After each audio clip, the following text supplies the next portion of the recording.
ہم جو یہ قربانی کے جانور ذبح کرتے ہیں نا، ترس آتا ہے ہمیں، اگر ہم ان کو ذبح نہ کریں نا یہ ہمیں کھا جائیں.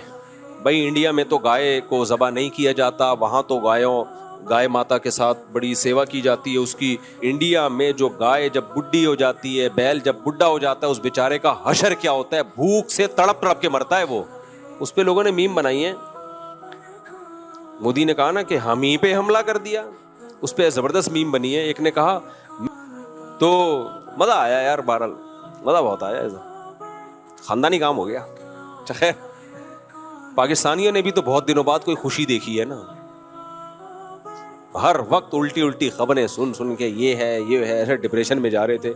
ہم جو یہ قربانی کے جانور ذبح کرتے ہیں نا، ترس آتا ہے ہمیں یار، بیچارے جوان ہٹے کٹے ذبح کر کے ہم کھا جاتے ہیں. ان کے جینے کی عمر تھی، اگر ہم ان کو ذبح نہ کریں نا یہ ہمیں کھا جائیں. یہ کیا کریں؟ ہمیں کھا جائیں. یا تو ان پہ بہت زیادہ ظلم ہوگا، یا بھوکے مریں گے، یا ہمیں کھا جائیں. ہمیں کیسے کھا جائیں میں ایکسپلین کرتا ہوں، مثال سے سمجھاتا ہوں. یہ جو 4 قسم کے جانور ہیں نا جن کا شریعت نے حکم دیا کاٹ کے کھا جایا کرو ان کو ذبح کر کے، اگر آپ ان کو نہیں کھاتے نا، یا بقرعید میں ذبح نہیں کرتے، یا کھاتے ہی نہیں ہو، آپ ان کو جینے دیتے ہو، ان کے پیٹ کمبختوں کے اتنے بڑے بڑے ہوتے ہیں نا کہ ان کو 2 ٹائم پوری دیگیں چاہیے. بھینس کو کیا چاہیے پتا ہے؟ 2 ٹائم، 2 روٹی نہیں چاہیے اس کو پورا ونڈا چاہیے، اتنی بڑی تعداد میں، اتنے بڑا ان کا پیٹ ہوتا ہے. ہمارے محلے سے نا ایک گائے بھاگ گئی تھی بقرعید کے دنوں میں، بچڑا تھا بھاگ گیا تھا. ذبح کرنے کے لیے لگے تو بعض دفعہ وہ بچڑا بھاگ جاتا ہے، اتنا طاقتور ہوتا ہے. بھاگ گیا، وہ بھاگا وہ غائب، مل ہی نہیں رہا. یعنی کہاں غائب ہو گیا؟ 3-4 دن کے بعد ملا، پھر وہ ہڈیوں کا ڈھانچہ بن گیا تھا. وجہ کیا ہے؟ اس کو بھائی 2 ٹائم پیٹ بھر کے خوراک چاہیے تھی، وہ کہاں سے لیتا؟ وہ یہ پودوں سے، اور باہر اتنا تھوڑی مل جاتا ہے اس کو. تو یہ وہ جانور ہیں جن کو کون کھلاتا ہے؟ انسان. اور انسان کا اس پہ خرچہ نہیں، ٹھیک ٹھاک خرچہ ہوتا ہے. آپ کہہ سکتے ہو کھیتوں میں تو جانور خود کھا رہے ہوتے ہیں، تو وہ کھیت بھی اگائے جاتے ہیں باقاعدہ. ہاں یہ جنگلی جانور ہیں جو جنگلوں میں گھوم رہے ہوتے ہیں، تو ابھی ان کی قربانی کا شریعت نے ہمیں حکم نہیں دیا، ان کی قربانی سے قربانی ہوتی نہیں ہے. اب ہوتا کیا ہے؟ اونٹ اتنا پانی پیتا ہے، اتنی خوراک ہے اس کی، اگر آپ ان کی نسل کو ایسے ہی چھوڑ دیں گے، کاٹ کے کھائیں گے نہیں، تو یہ جنگلوں کے جنگل کا صفایا کر دیں، زمین کی گھاس اور گرینری کو یہ ختم کر دیں. اگر آپ کو یقین نہ آئے نا، آسٹریلیا میں جا کے دیکھو. آپ آسٹریلیا میں 100-150-200 سال پہلے انگریز اپنے ساتھ مسلمانوں کو لے کر گئے تھے ہندوستان سے، پشاور سے بھی کچھ لوگ گئے، تو یہ لوگ اپنے ساتھ اونٹ لے گئے تھے مسلمان، بحری جہازوں میں اونٹ لے جا کے انہوں نے جنگلوں میں کام وام کیے جو بھی. تو پھر یہ جب واپس آئے تو اونٹ وہیں چھوڑ دیے انہوں نے. اب وہاں اونٹ کا گوشت نہیں کھایا جاتا، آسٹریلیا میں گورے نہیں کھاتے. نتیجہ کیا نکلا ہے؟ ان اونٹوں کی نسل اتنی بڑی ہے. 2 واقعات تو میرے سامنے ہیں. میں جب لاسٹ ٹائم آسٹریلیا گیا اس وقت بھی، اور اس سے پہلے جب آسٹریلیا گیا اس وقت بھی یہ واقعہ ہوا کہ ان کی گورنمنٹ نے 10,000 اونٹ پسٹل سے فائر کر کے مارے ہیں جنگلوں میں. کتنے اونٹ؟ 10,000 اونٹ ہیلی کاپٹروں سے نا نشانہ لے کے مارے ہیں. میں نے ان لوگوں سے پوچھا بھائی کیا ہو گیا یار، یہ اونٹوں کو تم ایسے فائر کر رہے ہو جیسے کوئی دہشت گرد ہوتے ہیں. بھائی انہوں نے کہا آسٹریلین گورنمنٹ بیزار آ گئی ہے، یہ صحراؤں میں جتنا پانی ہوتا ہے یہ پی لیتے ہیں. یہ کہ اونٹ جب پانی پیتا ہے نا، قرآن نے بھی اس کا تذکرہ کیا، پیاسا اونٹ ایسے ٹینکوں کے ٹینک خالی کر دیتا ہے. اونٹ اسٹور بھی کرنا ہوتا ہے نا اس کو، اور اتنے جنگل میں یہ چرتا ہے، اتنا چرتا ہے، گرینری ختم ہو جائے گی، دوسرے جانوروں کے لیے بچتا ہی کچھ نہیں. پھر مجھے اندازہ ہوا بھائی اللہ نے ان کی نسلوں کو کنٹرول کرنے کے لیے ہمیں آرڈر کیا دیا ہے، کھا جایا کرو. آپ نہیں کھاؤ گے تو یہ ہمیں کھا جائیں گے. یہ صحیح ہے نا؟ تو اللہ کا کوئی کام حکمت سے خالی نہیں ہے. اب انڈیا کی لوگ مثال دے سکتے ہیں، بھائی انڈیا میں تو گائے کو ذبح نہیں کیا جاتا، وہاں تو گائے ماتا کے ساتھ بڑی سیوا کی جاتی ہے اس کی، اور اس کو نہیں کھاتے، تو وہاں تو کوئی ایسا واقعہ نہیں ہوتا. نا نا نا نا، آپ ڈاکومنٹریز یوٹیوب میں دیکھ لو کہ انڈیا میں جو گائے جب بڈھی ہو جاتی ہے، بیل جب بڈھا ہو جاتا ہے، اس بیچارے کا حشر کیا ہوتا ہے، بھوک سے تڑپ تڑپ کے مرتا ہے وہ. چند گایوں کی تو ہمیں نظر دکھا دیتے ہیں وہ کہ اس کو کوئی گھر میں لے گیا, اس کی مرم پٹی کی اور اس بڑھیا کو بیچاری کو گھر میں رکھ کے کھلانا پلانا شروع کر. ذبح کرنا نہیں ہے کیونکہ وہ انہوں نے اس کو ماں بنایا ہوا ہے.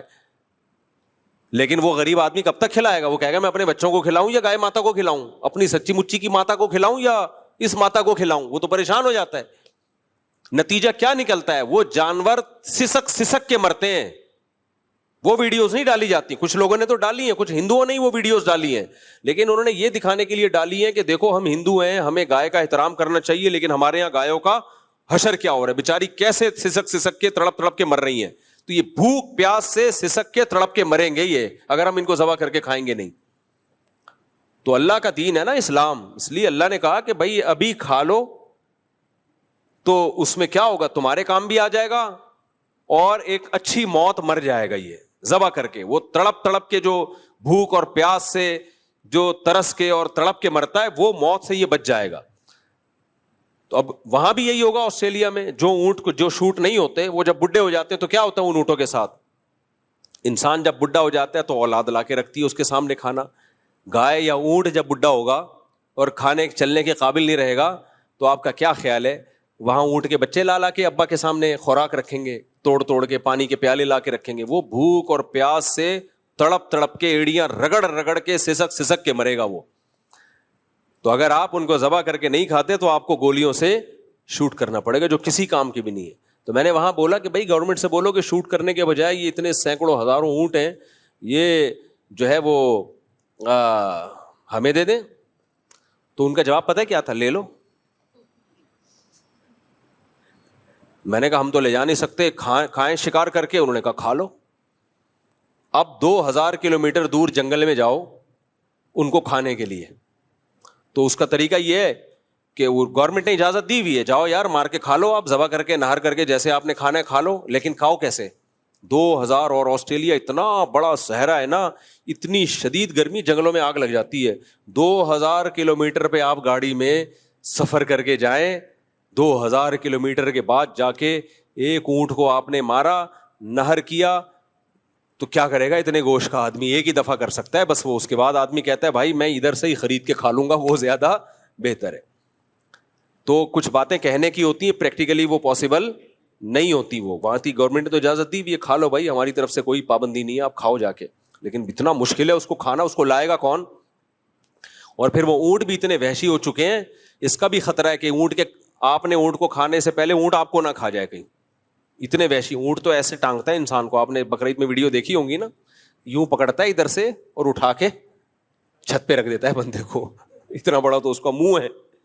خیر, تو اللہ نے کیا فرمایا, ذالک تقدیر, یہ مینجمنٹ ہے. ایک اور جگہ قرآن میں اللہ نے فرمایا, اللہ الذی خلق 7 سماوات ومن الارض مثلہن, اللہ نے 7 آسمان اور زمینیں پیدا کی, لتعلموا ان اللہ علی کل شیء قدیر, تاکہ اس کائنات کے بننے کے عمل کو اور اس میں جو مینجمنٹ ہے اس کو دیکھ کے تمہیں پتہ چل جائے اللہ ہر چیز پر قدرت رکھتا ہے.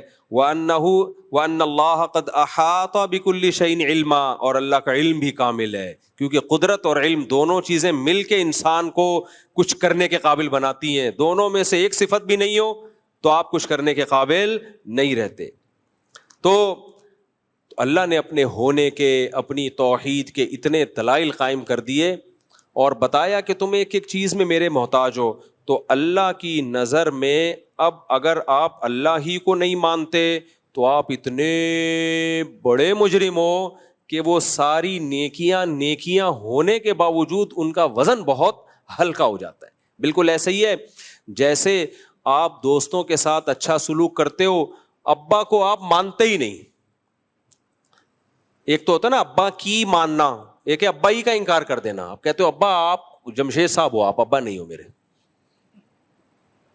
تو ٹھیک ہے آپ کی نیکیاں, آپ کے ابا کہیں گے میرا بیٹا لوگوں کا خیال کرتا ہے, غریبوں کو کھانا کھلاتا ہے, لیکن جائیداد سے میں اس کو محروم کروں گا میں, کیونکہ یار میں نے اس کو جنا, اس کو میں نے اس قابل بنایا کہ غریبوں کی مدد کر سکے, دولت بھی اس کو میں نے دی, تو میرا ہی انکار کر دیا. مودی نے کہا نا ہم ہی پہ حملہ کر دیا. وہ سچائی ہے, اے آئی سے بنا ہوا ہے, اوریجنل ہے وہ, اس پہ لوگوں نے میم بنائی ہیں. مودی نے کہا نا کہ ہم ہی پہ حملہ کر دیا, اس پہ زبردست میم بنی ہے. ایک نے کہا میں دکان میں دوا خریدنے کے لیے گیا, میں نے جب دوا خریدی مجھی سے پیسے مانگ لیے اس نے. ابے تو تم ہی سے ہی مانگیں گے پیسے, خریدی بھی تو تم نے. میں اس گھر میں جو ہے وہ ایسے بہت ساری چیزیں چپکا دی اس کے ساتھ. میں اس گھر میں جھاڑو لے کے گیا, مجھی کو صفائی کرنے کا کہہ دیا اس نے. اتنی تو مودی صاحب آپ نے بھی تو حملہ کیا تھا, تو اب آپ ہی پہ حملہ, تو کسی اور جاپان پہ حملہ کریں گے ہم؟ حملہ آپ کر رہے ہو تو اب جواب میں آپ ہی پہ حملہ کریں گے ہم. یہ تھوڑی کیا حملہ آپ نے کیا ہم چائنا پہ حملہ کر دیں. تو مزہ آیا یار, بہرحال مزہ بہت آیا, ایسا خاندانی کام ہو گیا. خیر, پاکستانیوں نے بھی تو بہت دنوں بعد کوئی خوشی دیکھی ہے نا. ہر وقت الٹی خبریں سن کے یہ ہے ایسے ڈپریشن میں جا رہے تھے. ایک کام خاندانی ہوا, مزہ آ گیا یار. خیر, تو اس لیے میرے بھائی, تو جب اللہ کی نظر میں اللہ سب سے پہلے ہے تو پھر نماز بھی سب سے پہلے ہوگی کہ نہیں ہوگی؟ اب اس کا مطلب یہ نہیں کہ جھوٹ بولنا شروع کر دیں, لوگوں کو ٹوپیاں کرنا شروع کر دیں, لوگوں کے بیوقوف بنانا کہ بھائی میں نماز تو چونکہ پڑھتا ہوں تو اتنی بڑی نیکی تو کر ہی رہا ہوں. اللہ نے اس سے بڑا لفظ کیا ہوگا؟ لعنت اللہ علی الکاذبین, جھوٹوں پر اللہ کی لعنت.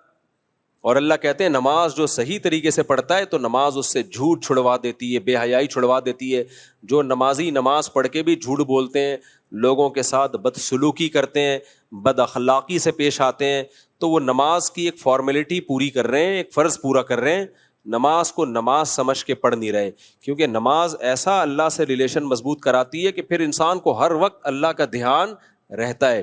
اور جب اللہ کا دھیان ہر وقت رہے گا, انسان اپنے آپ کو سپیریئر سمجھے گا ہی نہیں. جب سمجھے گا ہی نہیں تو کیوں تکبر سے پیش آئے گا